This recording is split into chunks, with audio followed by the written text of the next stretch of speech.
Good afternoon, distinguished guests. I'm Steve Xu, your host for today. I'm currently serve as the Executive Director of Arizona Taiwan Trade Investment Office and also the founder of the private board and the Secretary General of the Management Intelligence Sharing Association, aka MISA.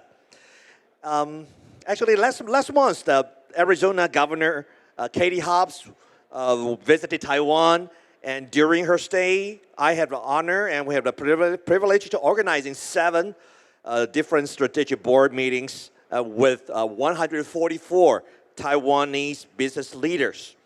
And just last week, we hosted 15 Taiwanese biomedical entrepreneurs in Arizona. And they visited hospitals, research centers, and local governments. And last week again, Taiwan sent delegation of over 180 participants to select USA, the largest delegation at the event. The message I just delivered is very clear. Taiwan and the United States are building a shared industrial future. It's my great pleasure to welcome all of you to the Taiwan-U.S. SME AI Industry Forum and Business Opportunities Exchange.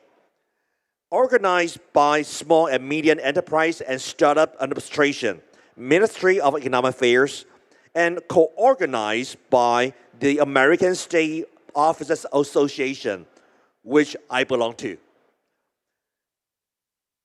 Taiwan is now the 7th largest trading partner of the United States, and this reflects a stronger ties and mutual growth together.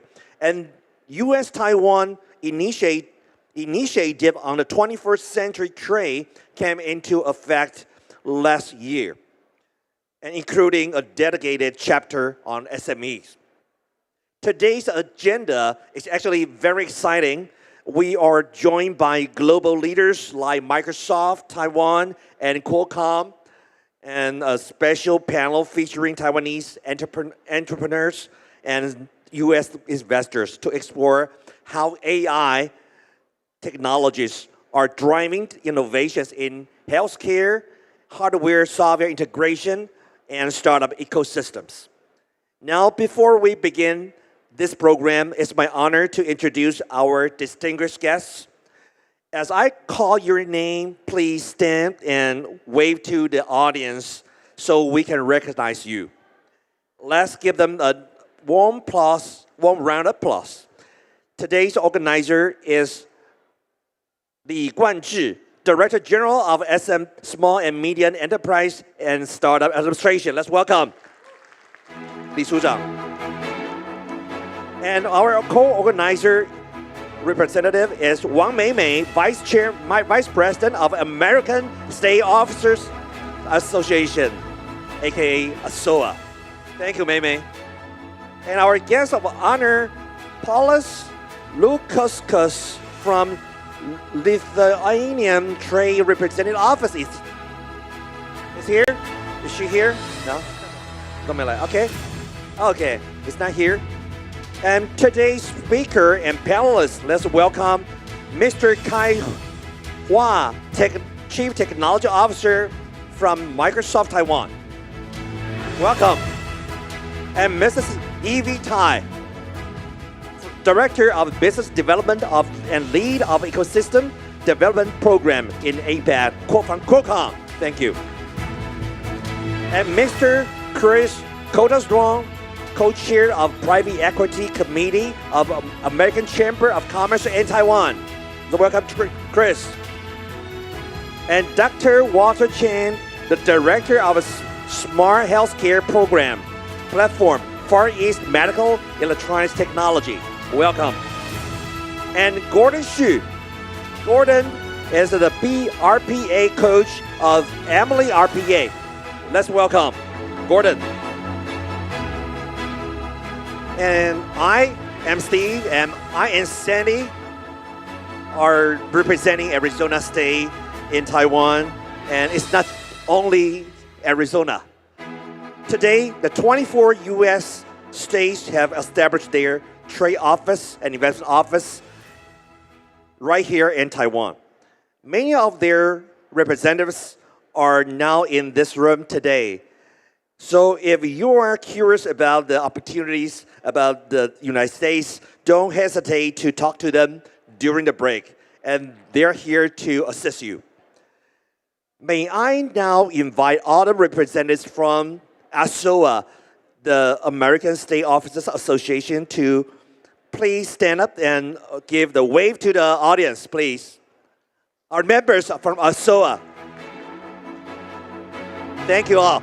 If you want to invest in the United States, they are the one you have to look into and talk to. And let's give them a warm round of applause and thank you all for joining today. And to officially open today's forum, please welcome our Guang Meimei, our Vice President of the American State Officers Association, for a few words. She's been a great advocate for building state-level bridges between Taiwan and U.S. Meimei, you have the floor. Okay, thank you. My name is Meimei Wang, and I'm the Vice President with the ASOA, American State Officers Association. Basically, this association, all the members are all the American state offices based in Taiwan. And our major mission is to promote the trade, investment. Some office promote the tourism and education. So, so you can know this is a very important foundation and the platform. I'm not going to waste too much time to talk about ASOA. I think it's more important for you to know who the state office representative here that you can work with. I personally represent Montana. When we reopened the office 3 years ago, there were only 8 American state offices. Now, guess how many states there are? 24. So you can see the number increased sharply. From 9, I was the number 9. From 9 states, and in the 3 years, increased to 24 states. And today we are very happy. There are several states who are here. So I'm going to introduce them and talk about what their major industry or sector here. So the first one is Arizona, Steve. 徐处长，那他们的主要产业是半导体、航太、国防跟生医医疗。好 ，and Hawaii Andrew 处长，许处长 ，please stand up。好，夏威夷呢，他们主要推广的是观光、教育还有能源。好，Idaho Sonia 盐。Idaho Sonia 盐代理处长。那 Idaho 呢，他们主要的产业呢是半导体、智慧，对不起 ，Idaho 对好，半导体、智慧制造跟航太跟国防。好，再来是 Michigan KC 里，他有在这边吗？KC is he here？ 那太可惜了，我就不讲他了啊。好，下一个Montana。王美美，我们推广的是光电、光学 （photonic）、生技医疗跟这个能源啊。然后 New Jersey Sam 林处长 ，New Jersey， 他们的主要产业呢是生技制造、食品加工，还有仓储物流。再来是 New Mexico Ethan 陈处长，他们主要的产业呢是半导体、电动车跟先进制造。好，再来是 Jeremiah 范处长 New York， 他们的主要产业呢是半导体、生技医疗跟 AI。再来 Ohio Josephine 刘处长，还有他们呢主要是航太、电池跟先进制造。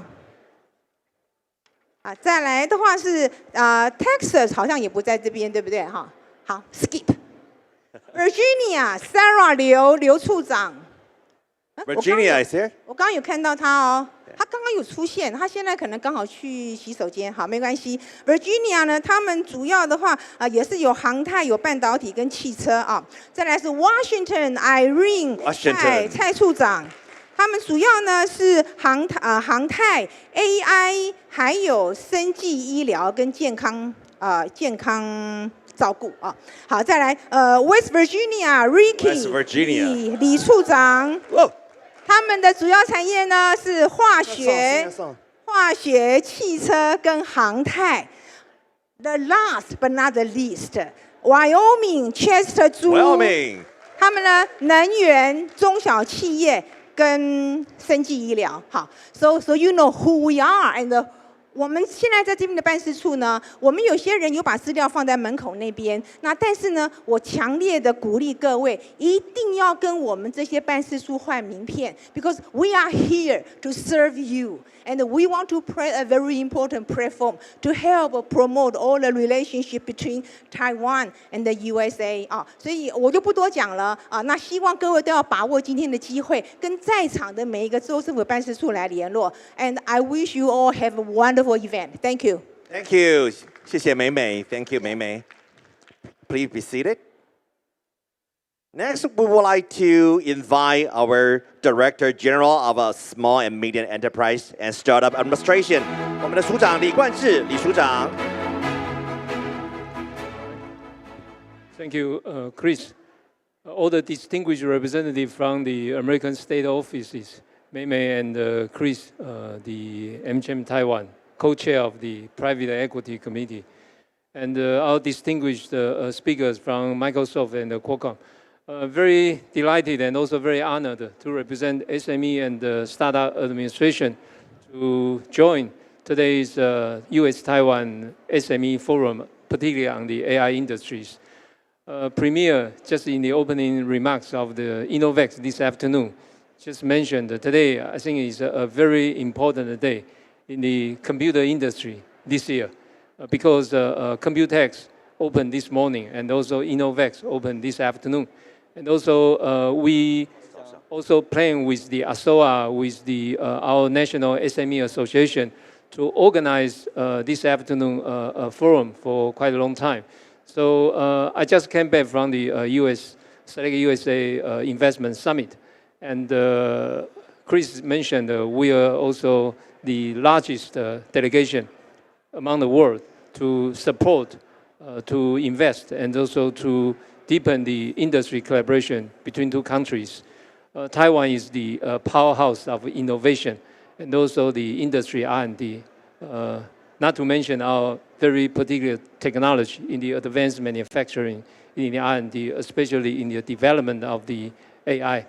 And also, we also like to the AI, not for the engineer, not for a bigger enterprise, but the AI also for the SME, for the startup. So very luckily, we also participate in the Select USA Tech this year. And also quite a few companies has been selected in the mega health, in the health tech areas, in the AI application areas. So lots of the innovative companies very focused on the development of the AI. So how can we use this cutting-edge, state-of-the-art technology to support more SME to develop? I heard quite a few states of the United States also like to see there will be more and more closer SME collaborations. So I would say our investment in the United States, I think right now is covering all the 50 states of the United States. And I also visit the pavilion of each state in Washington, D.C., in Gaylord National Convention Centers, even include a pavilion from Puerto Rico.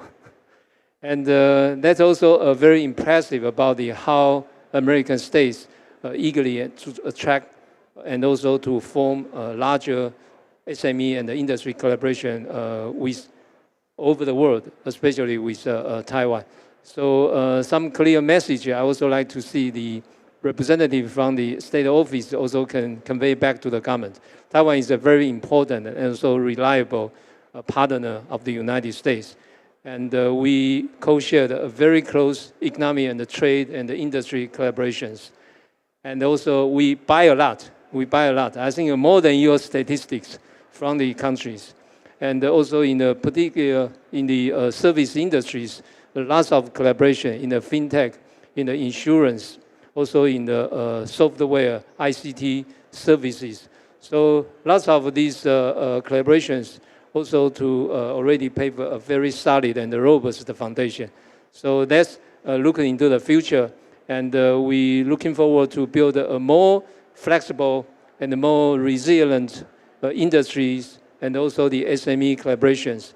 And please feel free to further introduce good incentives of your good states and also in the particularly supply chain, the industry sector, to let more Taiwanese companies to feel United States just like a home, and also feel the more good environment for doing business with the U.S. So that's team up together. It's the team, not for Team Taiwan. It's the Team Taiwan and the U.S. So thank you very much for your participation. I'm looking forward to a very successful discussion and forum this afternoon. Thank you. Thank you, Director Lee. And Director Lee, we both were in Washington, D.C. last week, and we have to suffer the jet lag now.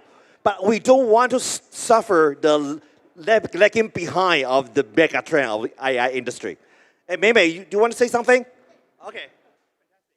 我刚刚漏掉个很重要的，我代表ASOA呢跟李署长谢谢你们的 team of very professional team. We have been enjoying our relationship with your team, so and thank you for your leadership. 我们很高兴跟他们你的团队，你们很棒的那个团队，跟我们ASOA配合做好多很成功的一个活动，所以在这边谢谢你啊，谢谢。谢谢妹妹 Thanks for 妹妹 And please be seated. And in order to capture this special moment, we'd like to invite all of our distinguished guests and to look toward to the photographer. Where is the photographer? Okay, to the photographer on the stage for a group photo. Okay, let's give a big thumbs up together. Listen to the instruction of our photographer.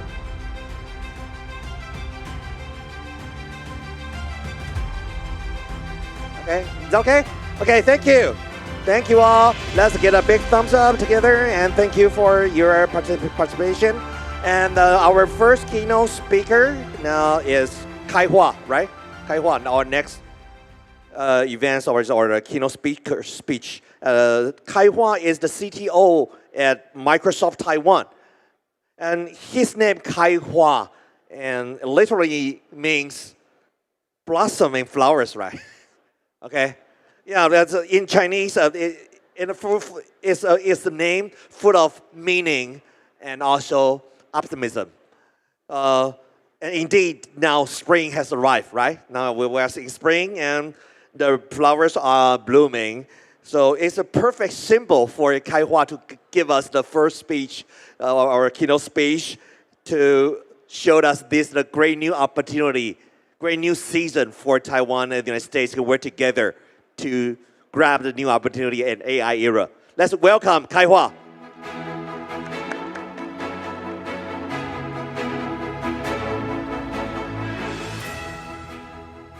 Good afternoon, everyone. My name is Kai. I'm currently the CTO of Microsoft Taiwan. As mentioned, like Kai Hua in Chinese means blossom. So I'm hoping that for this afternoon's presentation, we will blossom the innovation and collaboration all together.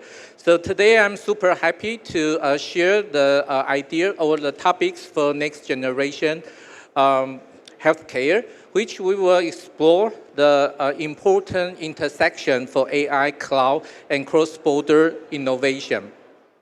So before we dive into the topics, I would like to share some information for Microsoft Taiwan.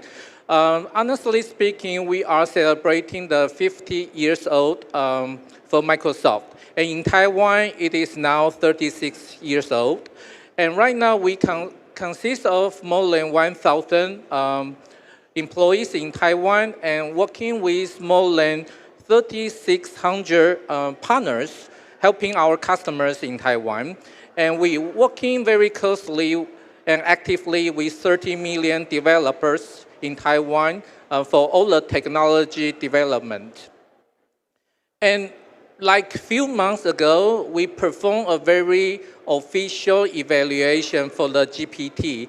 And nowadays, the GPT is officially verified that the IQ is more than 130. To have an understanding for this IQ performance, on the lower left, I show the average people, we have the IQ among 85 to 115. And for smart people, it's around 115 to 129. So you can see that for AI, they have super high and they surpass our average IQ already. And even with, like, not only with high IQ, if you ask them a question in the middle of night, they don't feel frustrated as I might. And if you ask them to answer one question with 100 answers, they will also be happy to share those information. And there are also some limitations for the GPT model. For example, they doesn't know you, and also for technology perspective, we are trying to perform the customized solution for different users. And recently, there is also some academic startup company, Sakana's AI. They try to produce the AI-generated papers. So they actually generated a few AI papers, and they choose like 3 papers to submit to one of the top AI conference. So among these 3 submissions, one of the paper get accepted. So, in general, the acceptance rate is around 35 to 40%, and they kind of exceed those acceptance rate, like 33%. So if you were considering to pursue PhD degree and thinking that was too difficult, then nowadays it's time to reconsider because, the AI can help you to have the academic publication. So as for now, in Microsoft Azure AI Foundry offers over 1,800 ready-to-use AI models. So including a lot of different models from Microsoft in-house models to Hugging Face open source models. So whatever usage or whatever topics, you will be easy to find the proper one through all these AI foundries.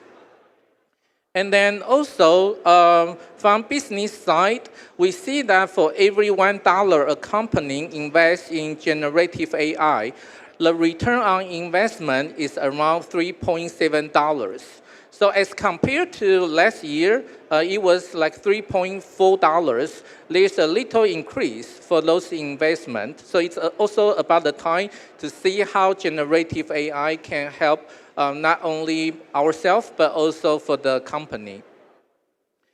And within Microsoft, the generative AI solution is embodied as a Copilot. As you can imagine, everyone is like a pilot. We take care of all the tasks. And for Copilot, it's like intelligent assistant. Whatever task you need support, we could call out for the Copilot and intelligent assistant to help us to achieve more.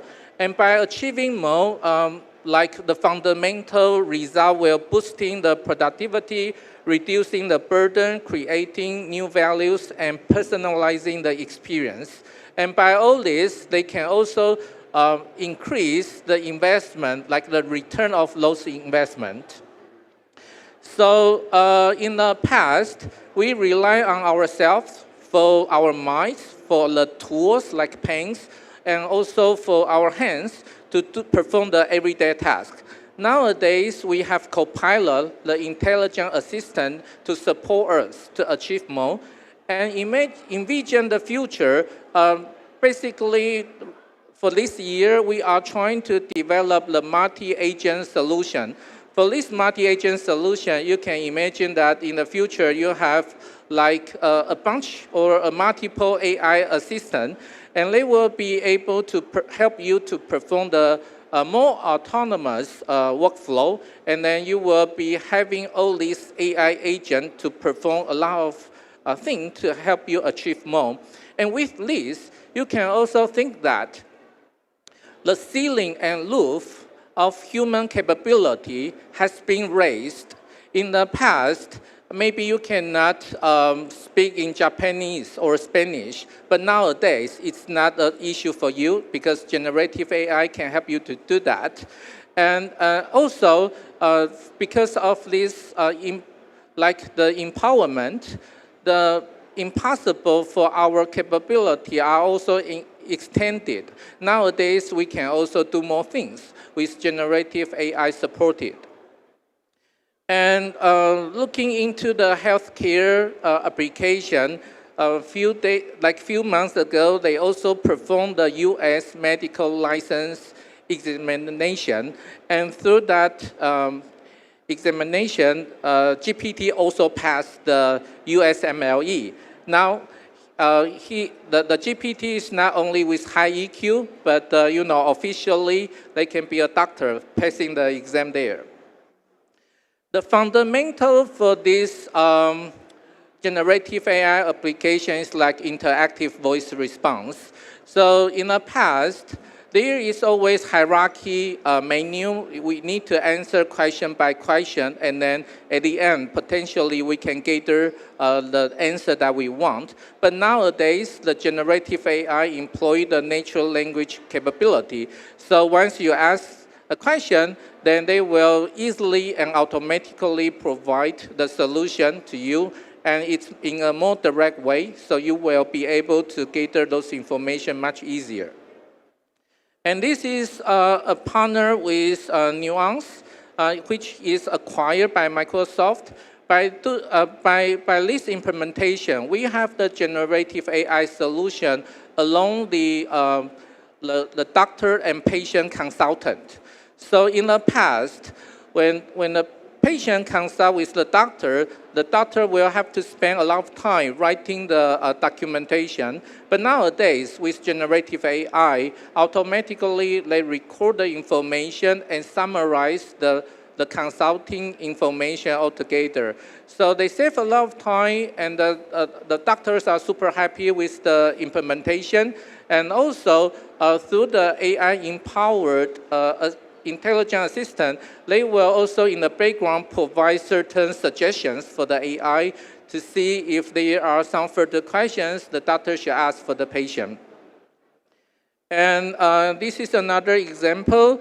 In like the text documents, sometimes it's difficult to extract the social determinants. But through the AI-empowered capability, we are able to identify those information. And from this information, we gather the patient information and also the history data that help the healthcare the solution to identify the patient's status. And here is another example for clinical trial matching. So through the AI, it will be able to investigate the vast data. So through doing this, we will be able to identify the clinical trials and to see if we can provide a more proactive solution for the patients. In the past, it's more like reactive care. Whatever condition, then you provide the corresponding solution. But with vast data, we are able to predict their situation. We are able to identify different trials and different solutions to propose to the patient. And here is one example. So here is a patient named Sarah.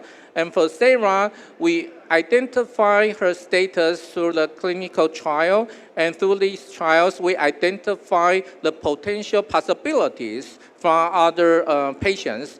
And based on those information, we provide them the corresponding healthcare advice, and then we are able to predict the status more precisely. And here is another example for Mrs. Jones. He performed a normal checkup in the year of 2017, and she did a routine CT scan. And for this scan, everything was nice. There is no cancer identified. However, there is an AQMI happened in 2021, and because of this disease, she got stroke and died in the year of 2023.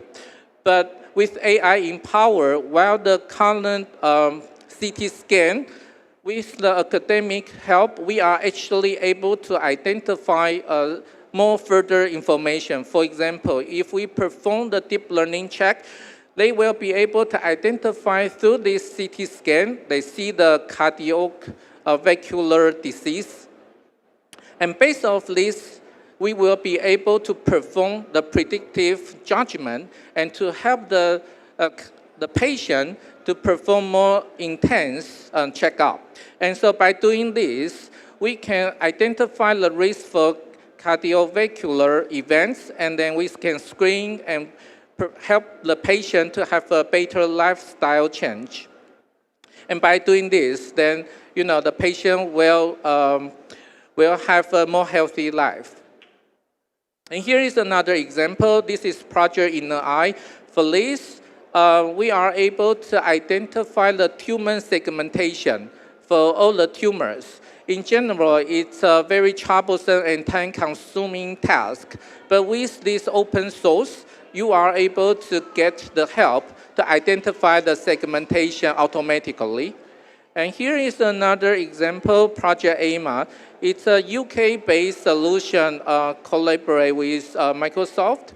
And for this, the AMA is the patient who was identified Parkinson's disease. And so she was a designer, and then because of the Parkinson's disease, she's not able to write and draw photos. So in this startup company, we work together and to develop the AMA handheld device. So for this handheld device, we are able to compensate the unintentional tremors. So the writing and drawing will be recovered in a normal situation. So this is one of the examples. Originally, because of those tremors, the AMA is not able to write properly, but after the compensation, everything gets much, much better. And here is another example from Canadian startups. For this, the project is called ALA. It's AI-empowered stroller. So nowadays, parents are very tired to taking care of their babies. So with this AI-powered stroller, automatically, if the baby is crying, then you got the support to help them to relieve the baby. In the meantime, we are trying to empower this with generative AI capabilities. So in the future, potentially, it's not only the auto walking stroller, they will also accompanied by the parent's sound. So by parents, with a display, the baby also can interact with the avatar of the parents.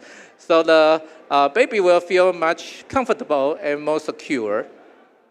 And this is another example. We collaborate with Japan startup and also the research institute in Taiwan, Academia Sinica. For all these, through the generative AI capability, we are helping the people with vocal damage. They can reproduce the sound with the help of generative AI. And also with the utilization to the hearing aid. We remove the background noise and enhance the sound information to those patients. And this is my final slides. I wanted to share a quote from Charles Darwin. It is not the strongest of the species that survive, nor the most intelligent, but the one most responsive to change. Nowadays, because of generative AI, everything changes very rapidly. So we should be, keep learning and make sure we can keep out with the AI transformed world, so we will be able to survive. Thank you very much. Thank you, Kai. Thank you. And next, we'll have a leader from another one of the world's most influential tech firms, Qualcomm. Please join me in welcoming Mrs. Yvie Tai, Director of Business Development and Head of the APAC Ecosystem Development Program. Her topic is From Local to Global, Building Transformative Innovation Through International Collaboration. Let's welcome Yvie. You have the floor.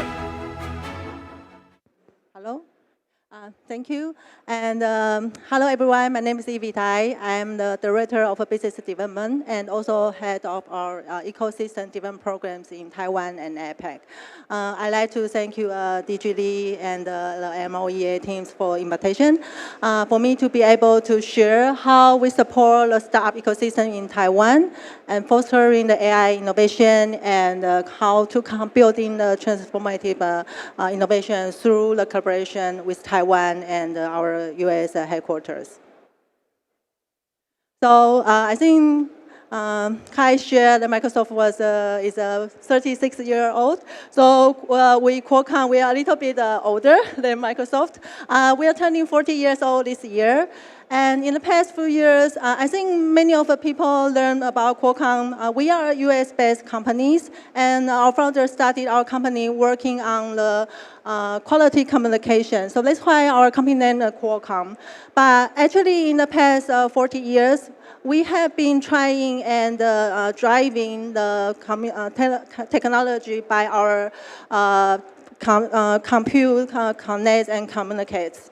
So now we are in the era of AI, and we are committed to drive intelligent computing everywhere by our portfolio of solutions across the different product sectors and empowering by our leading edge AI technology, low power, high performance compute processors, and also, of course, our root, the very high performance connectivity technology like 5G and Wi-Fi. So I think Kai shared a lot of innovative AI use case, and we want to share our view. We believe the future of AI should be hybrid AI.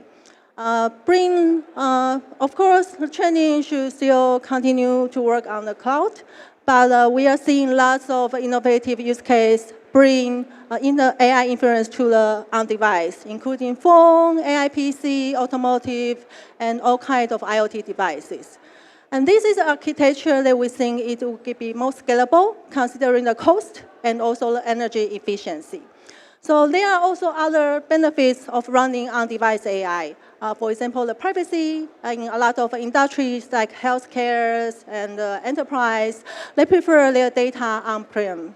And also considering the reliability and the immediate response, for example, for the automotive or for robotics industries, more immediate response will be required, and running the AI on the device can provide these kind of benefits. And we're seeing that edge AI is changing the future. As I shared on the phone, on the automotive, on the AI PC, as Kai shared a lot of use cases on the Copilot PCs, and on the SR and the industrial IoT and a lot of applications. We are hoping Qualcomm could be a good partner for the industries on this on-device AI era, not only because we have been spending a lot of effort on the R&D, and providing the most power-efficient, optimized architecture on the hardware. For example, we have an NPU, neural processing unit, and the CPU and GPU, the homogeneous solution that can run on-device AI more effectively. And also, we providing the solution across a lot of different sectors, including the phone, PC, and like drone, robotics, hearing aid, wearable, SR devices. So I think by leveraging this broad range of product solutions, it's possible to create a very unique AI experience for the end users. And most but not least important is, we know it's very important to work with ecosystem partners. So we collaborate a lot of activities, products with our ecosystem partners, including Microsoft, especially on the Copilot PC. But also we know entrepreneurs are driving the most important power for every technology generation. So in Qualcomm, I'm part of our global ecosystem development team. Our team runs startup incubation programs globally to support the startup ecosystems. So globally, we have a startup incubation program in 8 regions, of course, including Taiwan. And we have support around 260 startups globally by 2024. So if including this year, we are supporting more than 300 startups globally. And I'm also very proud to share 20% of the startups that we support, they are with women founders or CSOs. And in Taiwan, we have been running the startup incubation program, Qualcomm Innovate in Taiwan Challenge, since 2019. And we also launched a new program this year, Qualcomm AI Program for Innovators APAC, to support the staff from Japan, South Korea, and Singapore. Okay, so what's the startup incubation program Qualcomm is providing to the ecosystem? So all the program is with similar architecture. We select startups to our program and providing them a 6-month incubation. And during the 6-month incubation, we providing them 3 very important support. First, technical incubation, help them to develop a product based on our solution and they can scalable to the global markets. Second, business coaching and mentorship, connecting them to the seasoned business mentors and help them to connect to our regional office and for the collaborations. Third, IP training. I think intellectual property is very key for the startup to be able to scale to the global market, especially to the US market. So we providing the intellectual property training and the patent filing incentive to encourage the startup to consider their IP strategy more aggressively. And after the incubation, we host a demo day and invite the industrial partners and investors to meet with the startups and try to build potential collaboration. And post the program, we continue to bring this up to a global stage. We are having, Qualcomm is having a private demo run at W Hotel, and we are actually inviting several Taiwan staff to our demo run for them to be able to introduce to our global customers and media. So we are continue supporting these Taiwan staff to be able to get exposure on the global stage and doing lots of business matchmaking to connect Taiwan staff to our customers in US and globally. And some of the company, they are post the program, they are commercializing and we help them to connect to potential partner for the product commercializations. So here are the outlook of the startup we have been supporting in the Taiwan program in the past 6 years. So including the latest year, this year's company, we are supporting around 70 Taiwan startups through our program. And you can see they are working on very diversified industry sectors, including lots of them are working on healthcare and smart manufacturing in Taiwan. And here are some examples of the startups we are supporting through the Taiwan program. So these are the companies they built, actually post the program, they move forward to commercialize and launch their product with our solution, including hearing aid, robotics, drones. And you might see Yokai Express. Yokai Express is a very innovative company driving the revolution for autonomous restaurants. And they are working with us to enable on-device AI for virtual assistant and customer service with some generative AI models. So they actually have a bubble tea vending machine just outside the center stage. So after the event, you can check out their latest bubble tea vending machine with on-device AI to see how they are driving the revolution in this era. And in addition to some of the hardware company, we actually support lots of software startups in Taiwan, especially on the AI. So you can see these are some of the examples of the AI software company we are supporting through the program, including working on the automotive, retail, logistics, and also on the mental health. So we also support a couple of mental health AI software companies to develop solutions for children or for people having need some help offline after go back to home. Okay, so next, I'd like to play a quick video introducing some of the stuff we have been supporting in the past 6 years and how have they been progressed post the program and go to the global markets, including the US.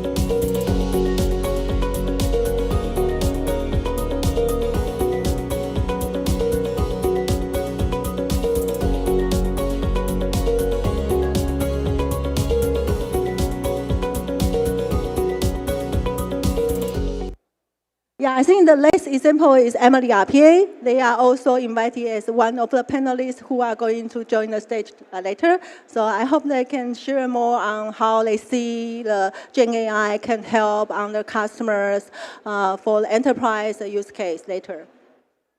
Okay.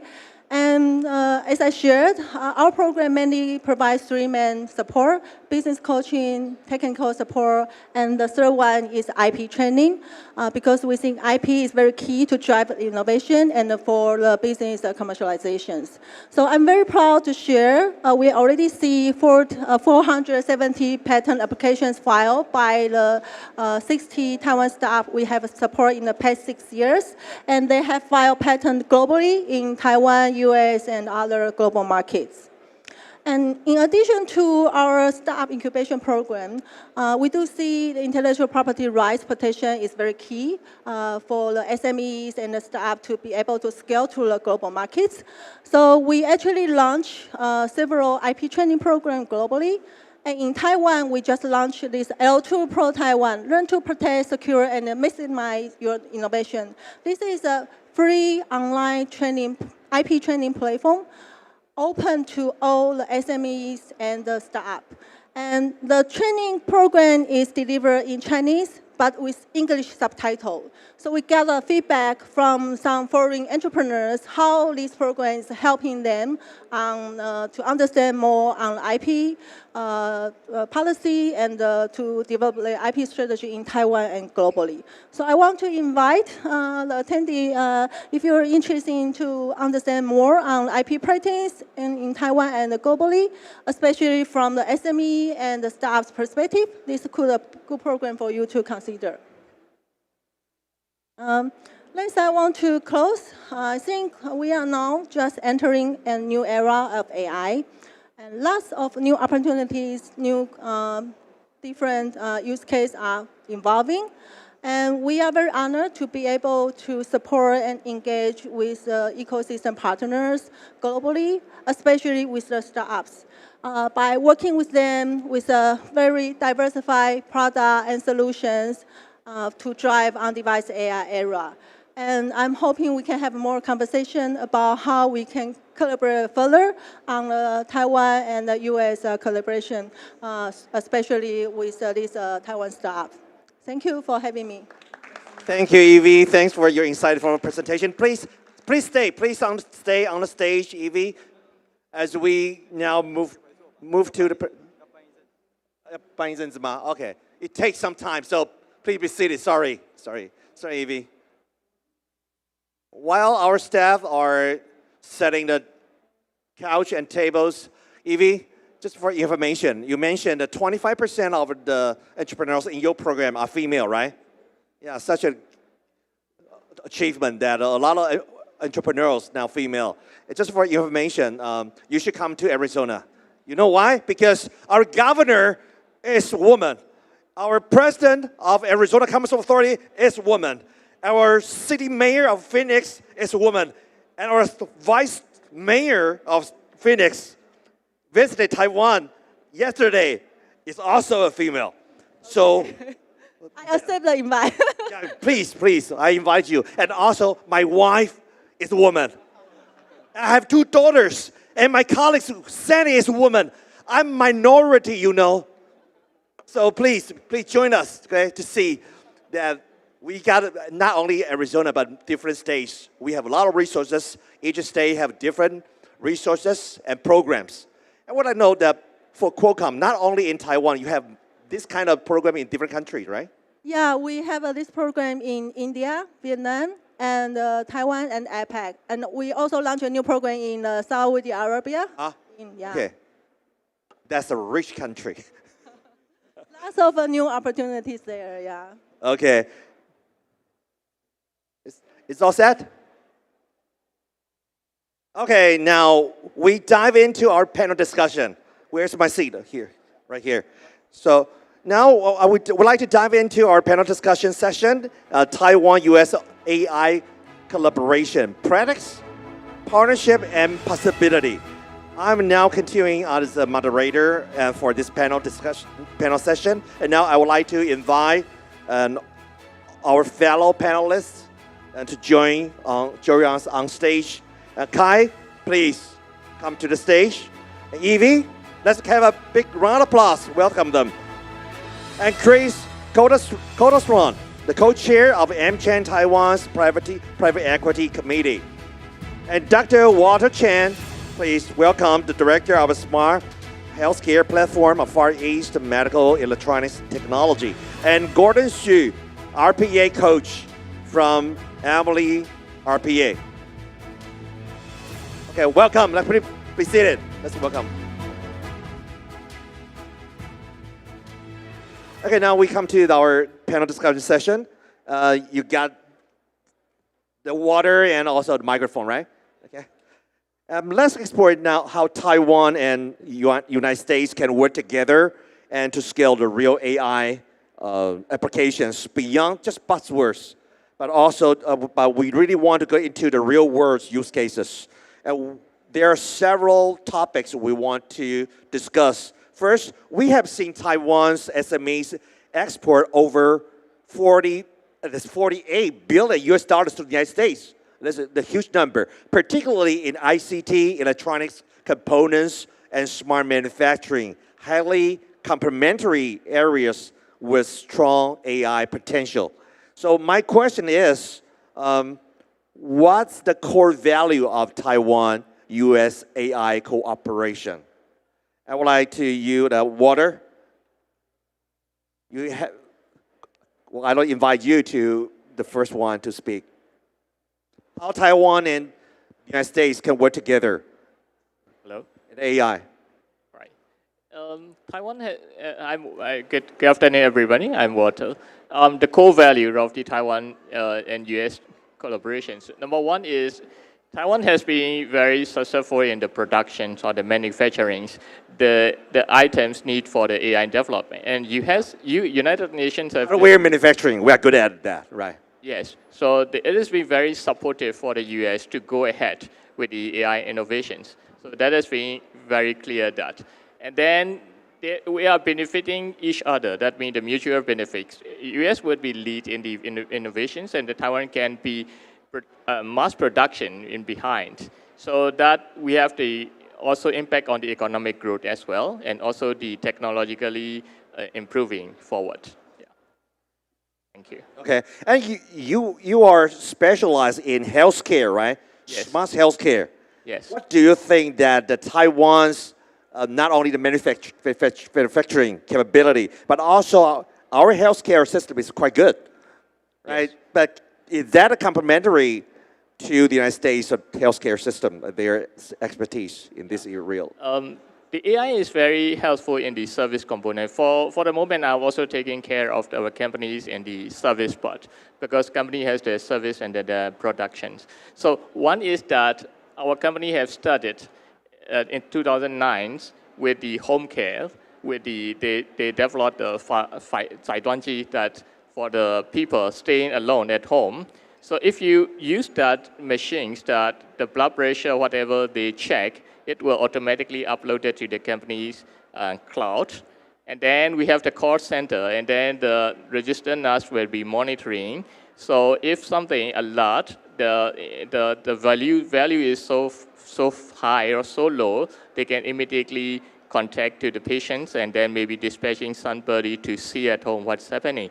So those kind of service are really depending on the IT innovations. And then we are also improving further.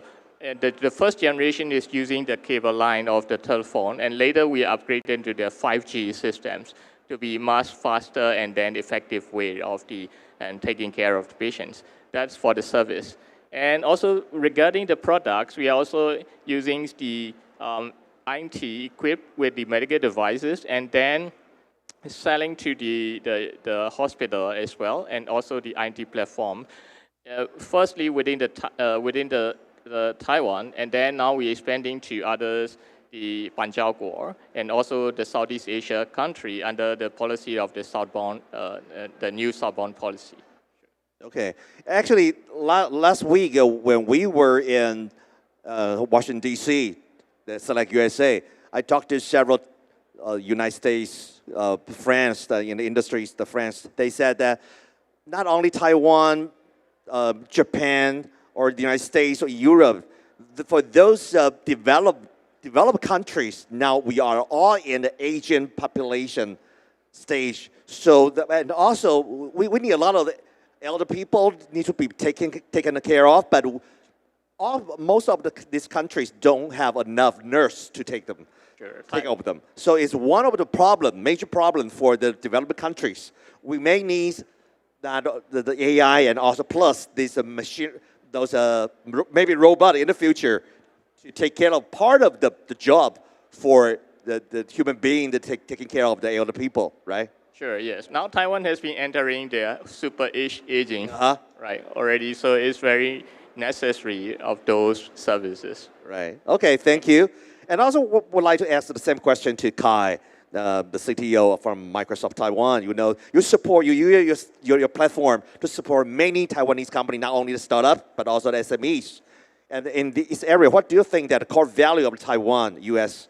AI cooperation, what Taiwan can contribute to them? Okay, it's okay. So I think from Microsoft perspective, the U.S. leadership in AI and cloud platform.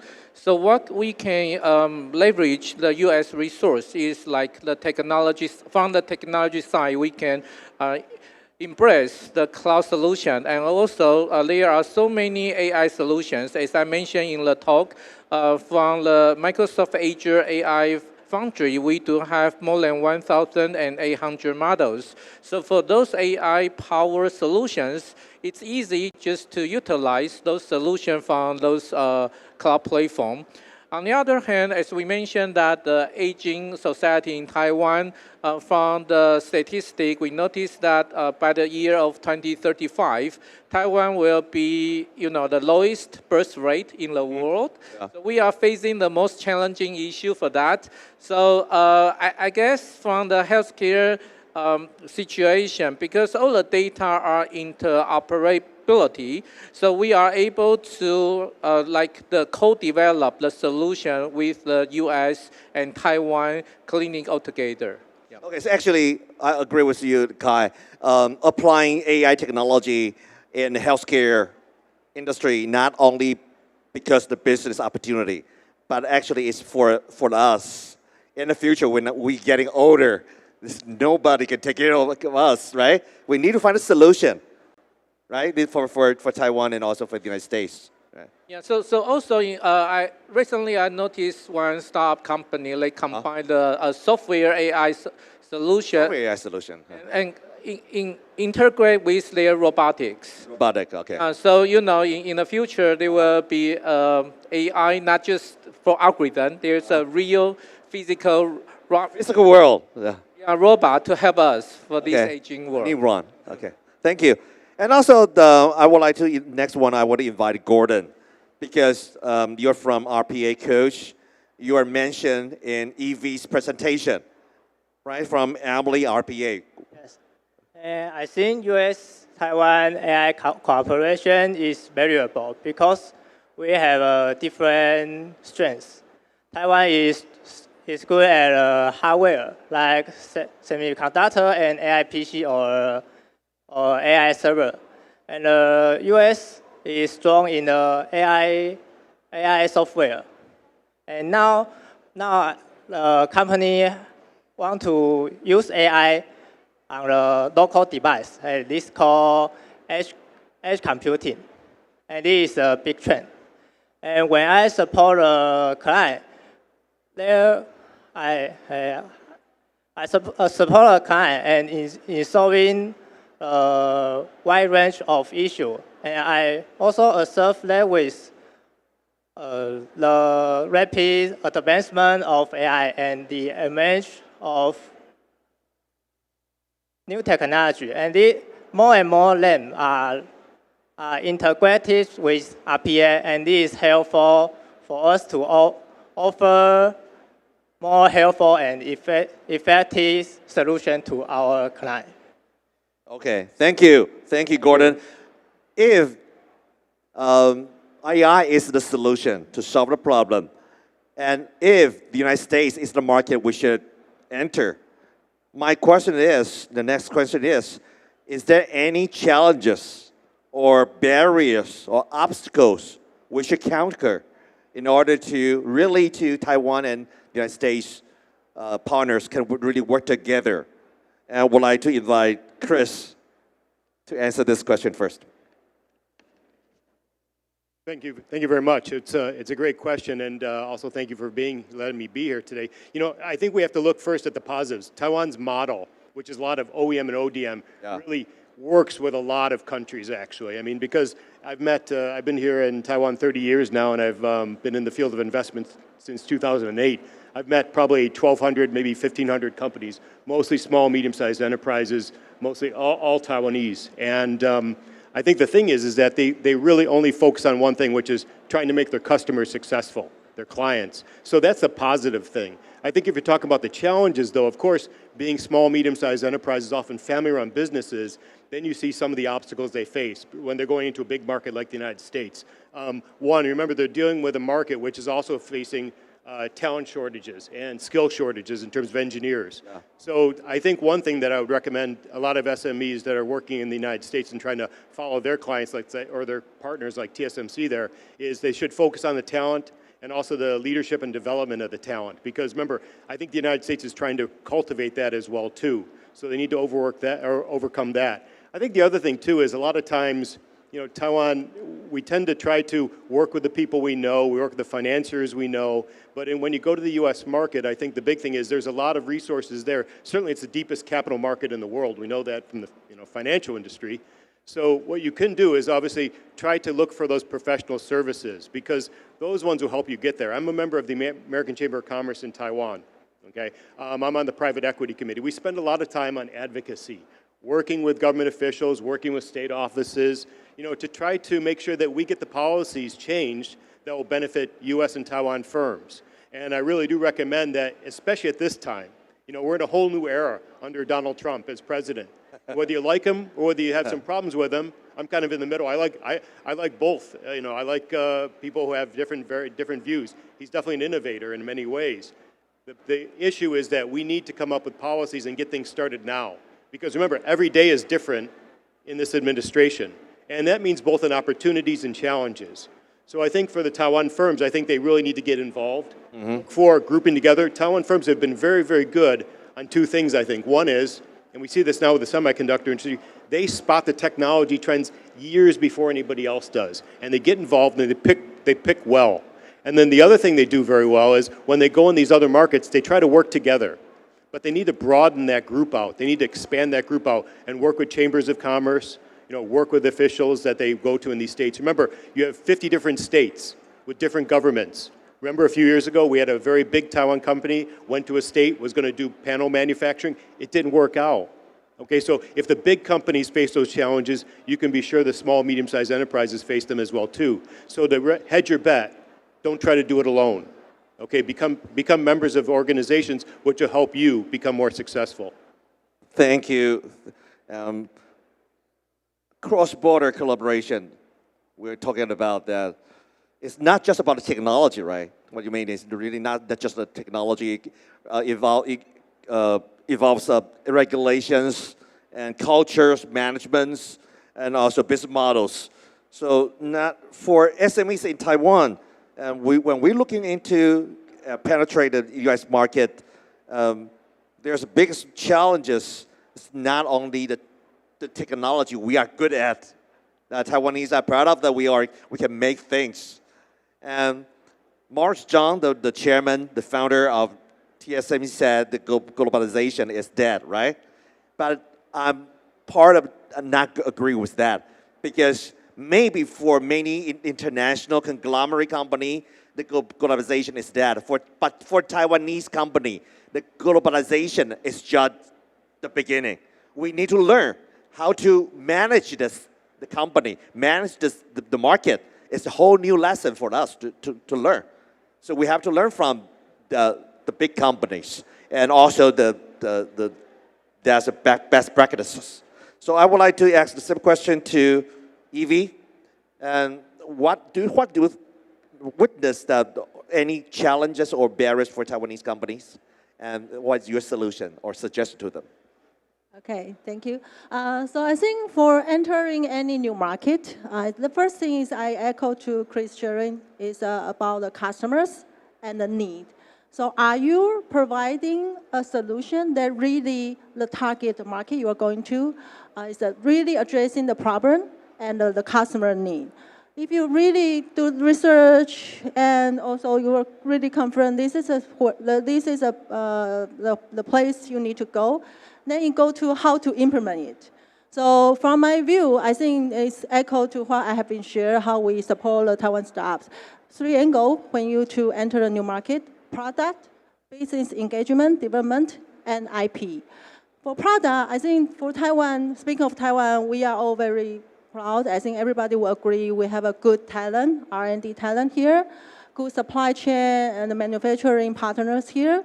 So Taiwan is a very good place for, especially for the product, for the software and hardware integration and the product prototyping and the test bed. And I think the other angle I want to bring up is try to partner with a US company like Microsoft or Qualcomm or some US partner who have the market and some traction in your target market. They can also help you when you try to enter the market. The people might not know you, especially when you are a startup or SMEs, but they know the partner you are working together or your product are on top of what kind of other US companies' product. They can help you to get some trust and interest from some of the US entities. So that's from the product perspective. Then the business development, definitely try to find some local partners or try to hire the first employee in the US market to explore and try to find how you can build the partnership in the target market. Maybe from the distributor, from the SI perspective. So I think that's another advice. Then last but not least, but also something that I keep reminding the staff is about IP. I think entering the market like US, I think definitely IP is very important factor the company in the US might consider. So think about your global IP strategy ahead of time that can help you. So that's my advice for the staffs. Thank you, Yvie. Actually, between Taiwan and the United States, there's already a lot of business happening, and there's a lot of international trade done between these two countries. But my question is, can we evolve from this kind of one-off project partnership to a long-term strategic alliances that the two countries and the business can really work together because systematic way that we can thrive in the future. Not only a one-time shot that we earn the money, and you earn the money, we share the money, but there's a partnership in the future. So I would like to invite Chris. I think this is very important that when there's a lifetime opportunity for Taiwan and the United States, because the whole new ball game in the world, and this is the opportunity for Taiwanese to find its strategic position in the United States whole ecosystem. I would like to listen to your suggestion. I think you said it very well when you talked about these strategic alliances. You know, a lot of the values that Taiwan has and the United States have and the EU have, they all have these very similar ideas about how societies are supposed to operate, how governments are supposed to operate. That's an advantage for Taiwan. And I think that Taiwan needs to maximize that.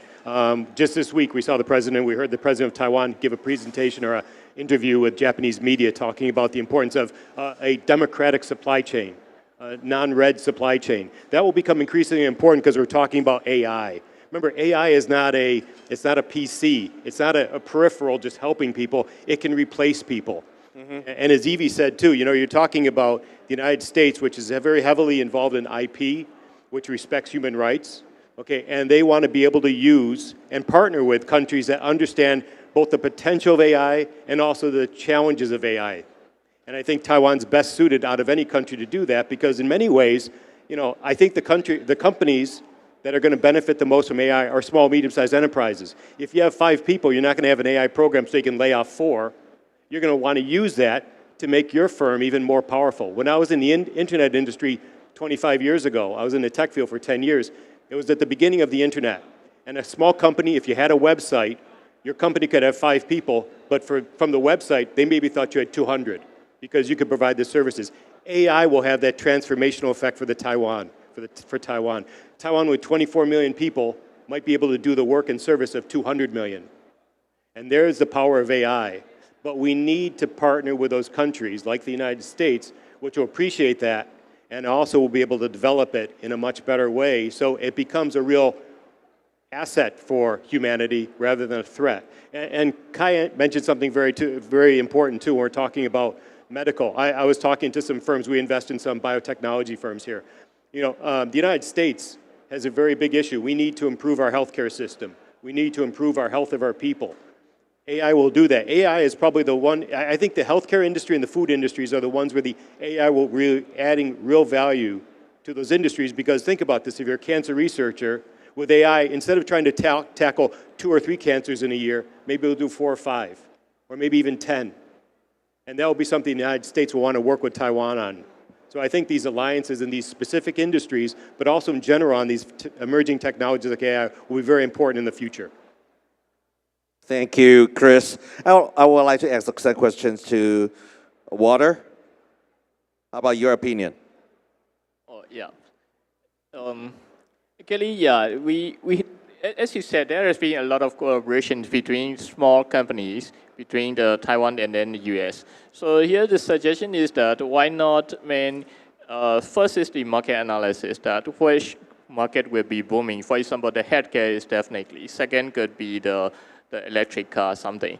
So after that, there will be the R&D, research and development also should be done together. So only the way strategy is, why not the Singapore model? That means they have everything hub, sport hub, what kind of analysis to hub. Then how about the innovative hub between the Taiwan and US for the long-term strategy, not only just for the few years, but let's say decade long. Then in the maybe same buildings, both sides, the technicians and then the experts will be working together, going for the same way. And that will be much more effective than the small individual projects just for exchanging money. So here's my suggestion that go for one hub, the innovative hub. Okay, thank you, Walter. Then I would like to ask some question to Yvie, because you already have a program, accelerator program. You're helping Taiwanese entrepreneurs, right?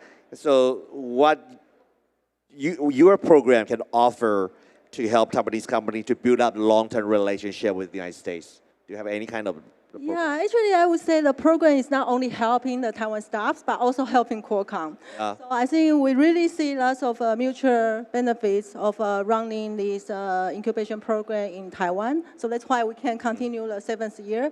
Because I think the Taiwan staff do bring up a lot of innovative AI use case on different industries. Especially, I want to echo on the healthcare and biotech. We do also support lots of good companies working on this area. And I think Taiwan industry like biotech, healthcare, and smart manufacturing, this area we really have some good talents and can drive new use case and application. And I think that's not only benefit for the Taiwan ecosystem, but also benefit for US corporate like us to be able to identify potential new opportunities with AI on our different products. So I think we need to, I like to share as an evangelist about how this kind of US corporate collaboration with the Taiwan startup can really help each other on the together growth. And I think hosting an event like this can also help us of awareness and exposure. And then hopefully we'll have a more partner, US corporate partner like us to be willing to work with the Taiwan startup together and go to the US market. Okay, thank you, Yvie. I think you already showed us the best way to build up long-term relationship. It's for the United States, the large corporation, to have the corporate accelerator program to invite Taiwanese companies to join. This is going to build up the long-term relationship and also the whole ecosystem. And also, if you can, do you make investment in these companies? So we are more supporting very early stage company, I think like EMILY.RPA. So we incubate them, connect them to potential customer. So the program is not about the financial investment. It's more about the incubation and the business growth together. Yeah. Please, from Qualcomm's point, and please invite more your friends in the United States. Like Microsoft. And Microsoft, you have a program, right? Accelerator program. And the last United States company have an accelerator program, and invite Taiwanese company, filter them, and join a big family. That's a long-term program, and that's the action plan we can take, right? Okay. If needed, I'm happy to share with any U.S. corporate about how we collaborate with a Taiwan company, and I'm also looking forward to potential collaboration with more U.S. companies on this journey. Okay, thank you. And due to the time constraint, I would like to conclude this panel. I would like to invite each of our speakers and our panelists to offer one final takeaway or piece of advice for our audience and Taiwan, and also to our Taiwan startup ecosystem. Just 30 seconds each. I would like to start. Kai, please. Okay, I think it's the AI age. And from this perspective, I encourage everyone to embrace the Azure AI solution that can help you to utilize generative AI very easily. And in addition to that, we do have startup program for like Azure credit for startup, and you are very welcome to apply for that. Thank you. Thank you, Kai. Then Gordon. I think because the AI, so I use RPA tool is easier. So I hope use RPA and AI agent can help automation your everyday. And this is less business work better with smart automation. Okay, then Water. Thank you. So mainly three things that between Taiwan and US already very ongoing, well, good platforms, collaboration. So that should be enhanced for much better services and then broader scopes. And also, we also invite the more companies in the healthcare sectors because as the aging populations and others, many challenges in the health sector is coming. So that also invite to invest or run the business in that. And that is the, as before, that the innovative hub between the Taiwan and US for the long-term strategies. Thank you so much. Thank you. Then Yvie. Okay, I think we are just in the beginning of the AI era. Lots of new opportunities ahead, and this is definitely not one company game or one region game. So collaboration is a key, and we're really looking forward to potential collaboration with the global ecosystem partners. Thank you, Yvie. And Chris, would you represent all the panelists to give a closing remark about this panel? Well, first I'd like to say that I learned something from everybody today. I go back to Kai again. He mentioned the word empowerment. Empowerment will become so important because that's what AI is supposed to do. It empowers you. But, and Taiwan, by the way, is a good example of that because remember, a country this size doing so much it shows you the empowerment of all the people here. Because technology, and as it became more democratic and more advanced and educated, it became more powerful. It became more helpful to all the other countries around the world. And I think that's a real model, and more affluent and more technologically advanced, and that's why we have Computex and InnoVEX here in Taiwan every year. And the other thing I would say is, again, is work with people, work with your friends, work with your partners. We have all these state offices here. I'm from New York State, but I also was from Arizona when I went to graduate school, so I know all these people. Work with them because they're to help you. And like I said, every time we build friends who we can share these burdens with and also make the most of these opportunities, it really pays off, and Taiwan's a great partner.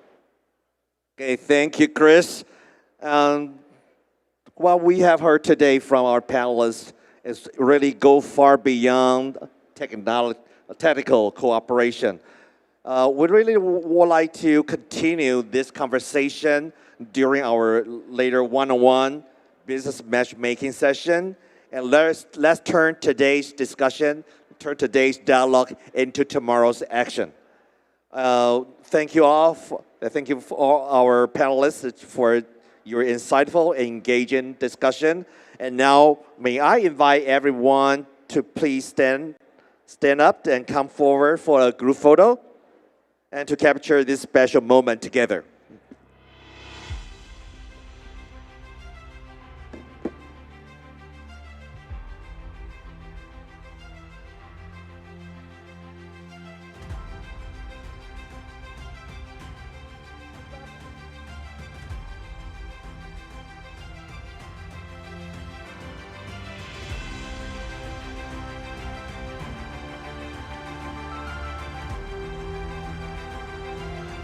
Okay, thank you.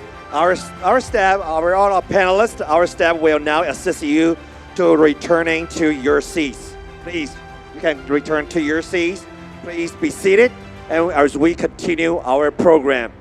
And thank you once again to our keynote speakers and panelists for their wonderful insight today. And this concludes our on-stage portion of this forum. And at the back of the venue, we have arranged a one-on-one business matchmaking area. And may I kindly ask all our U.S. company representatives to please take your seats in the matchmaking area. And representatives from the U.S. state offices, please also, you are also available on the consultation table and to help Taiwanese companies connect with potential partners and explore real collaboration opportunities. Okay, please. In addition to the pre-scheduled meetings, we will also welcome everyone here to stay, network, and engage freely. If you would like to, you are not pre-registered, and you want to register, you can check out with our staff to see if there's still room. If there's a room, then you can have a register on site. For those who you already pre-registered for matchmaking, please follow the schedule provided by the organizer and proceed to the designated tables for your sessions. Okay, and also before you leave, we kindly ask you to scan the QR code on the screen. QR code on the screen. Is there any QR code on the screen? And take a moment to complete your event satisfaction survey. Your feedback means a lot to us. And have a great evening and enjoy the rest of your InnoVEX experience.